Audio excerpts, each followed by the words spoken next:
What's up, everybody? Welcome back. This is Foregone. Today we're going to see just how bad Red Skull is, the character that I used my transcended selector on. And yeah, he's going to end up pretty much being what I thought he would originally be. And that is a character collecting dust on the shelf.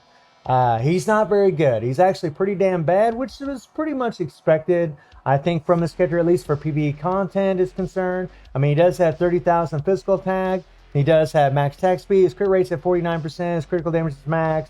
Ignore defense maxed out. His stats are pretty much maxed out except for his critical rate. He doesn't have any ruse, guys. I don't really see the point in putting a lot of resources in this character because I know he's just going to be lying on the shelf. And you'll definitely see that with his damage output today. Now, his awaken skill is like, there's good things about it. It's nice that it's got that mind control, but it doesn't work in regular world boss. And that kind of sucks.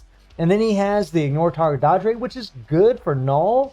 And he has invincibility, he has remove all debuff, he has a damage proc on it. I mean, there's some good things, but he doesn't have any all defense down on this thing. In a regular world boss, that would have been a lot better.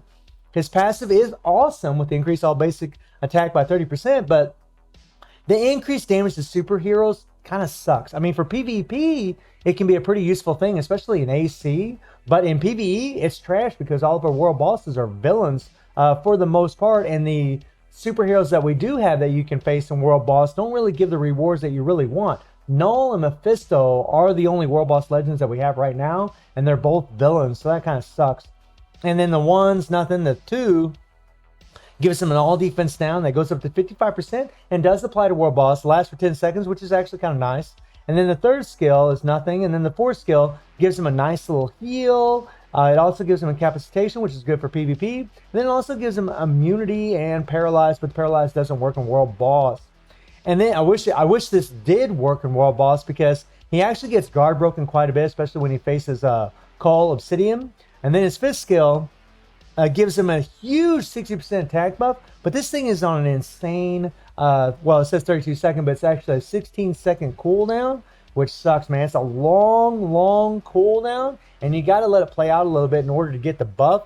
And this is just stupid to me. This passive here, he gets super armor when his HP is at 40%. Net Marvel, I mean, really, you could at least gave him a super armor all the time. Come on, man, this is ridiculous. And then the leadership, increase all basic defenses by 24%. Now, Red Skull does have a really cool looking awaken skill, and from the testing that I've done, I think you'd really want to put the proc on the awaken skill because you can't cancel this thing, right? As soon as you cancel that thing, you're going to lose all the damage from it. And really what is nice is if you can actually get the buff from the 5.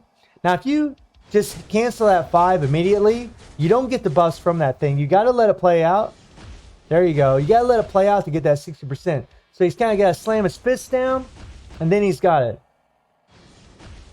Yeah, and so you got to be careful about it, but it usually doesn't sit up the proc. It's not too bad. And you're trying to put the proc on the fourth skill. It is nice that this is a movable skill.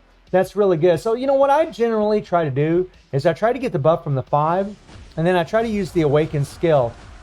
And I try to put the proc on the awaken skill, and then I let it play out. And afterwards, when the proc finishes, I don't know why it hit that 4th skill. My iOS is getting wacky.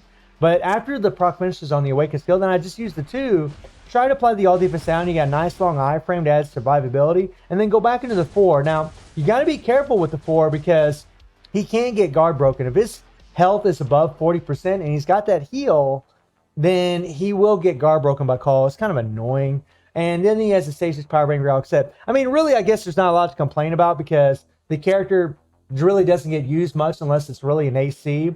And then I do have a double critical damage with a 200% damage proc. And I'm probably going to keep this obelisk on him. This is actually a pretty good obelisk, and I really don't want to re-roll it or get rid of it.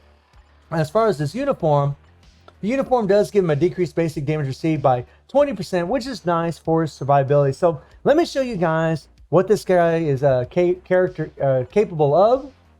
We're just going to use Proxima there for that damage to supervillains, and then Taskmaster for the damage to supervillains. We're not going to use any strikers. I mean, this is an account with 19% pierce, right? This is an account with 100% physical attack. Well, almost 100% physical attack. And you can check out the damage here. All right, let's see here. So we'll hit that 5, and then we'll hit the awakened skill. Proc triggered right when we wanted it to. Then we're going to apply the all defense down, and oh my god, oh my god, oh my god, oh my god, oh my god. Get away, get away. Now I'm probably going to set off the proc. Yeah. And that's kind of the thing, these wacky cooldowns, sometimes your proc can get off really bad. So I'm just going to go ahead and hit the 4 here, set off that proc, right?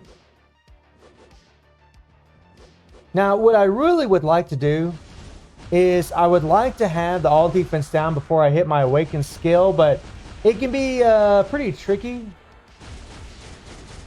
There we go, there we go. And you guys can see the damage. It's not exactly it's not exactly up to par. And if you're not within a certain distance of call, there, I got canceled. That sucked. There we go. And now our all defense down is applied. We're using our awakened skill, and yeah. I mean, it's pretty pitiful. It's pretty pitiful. It's actually really, really bad. So let me take him into against Null here, and we'll go against stage 9. Stage 9 is nothing on this account, okay? And we're going to be using Cyclops leadership because it's 35% all attack will apply to Red Skull, but the extra 30% increased energy attack isn't going to help. And then, well, you know what? Actually, let me just go ahead and put in Proxima because we have no ignore target dodge rate except for on our awakened skill. So having this ignore target dodge by 45% is actually going to help quite a bit. And then we're going to need 2 ignore dodge strikers at a minimum. We got 1 ignore dodge striker there. Let me go ahead and put another one in there. So now we got 80% ignore dodge. That ought to be more than enough. Now let's see how he does against stage 9 Null. And even with this build, guys, with plenty of other characters, they would easily do this. This is going to be really interesting. Now all defense down doesn't apply here, so we don't really have to worry about it so much, which is kind of nice.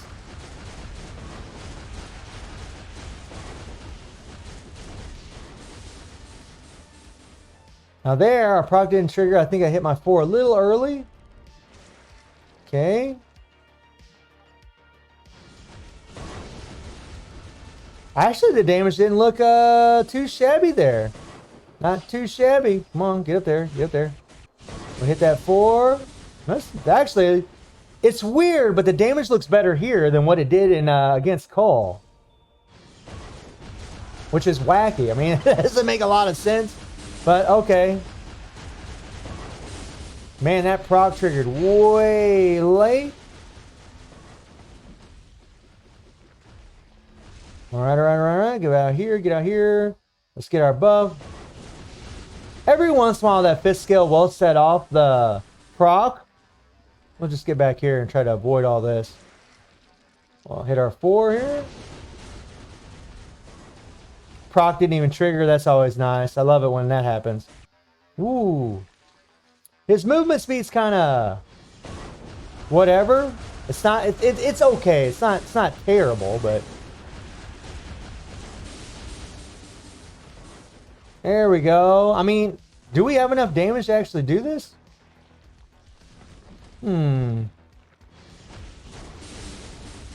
It's nice we went in that iframe and the tentacles missed us there.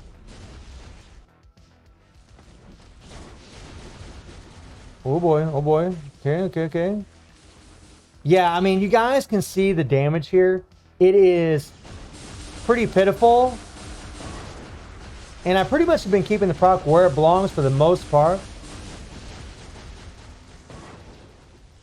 Ooh. Get out here. I mean, yeah, 2 minutes and 10 seconds, or actually 2 minutes and 12 seconds. So even with 2 supports, right, and having enough ignore dodge to be able to do this, Red Skull, I mean, he just isn't getting it done. I realize he's got a normal rank uniform and he's got Urus, but I'm pretty sure nobody would argue with the fact that this guy just isn't very strong. He's just really not that good.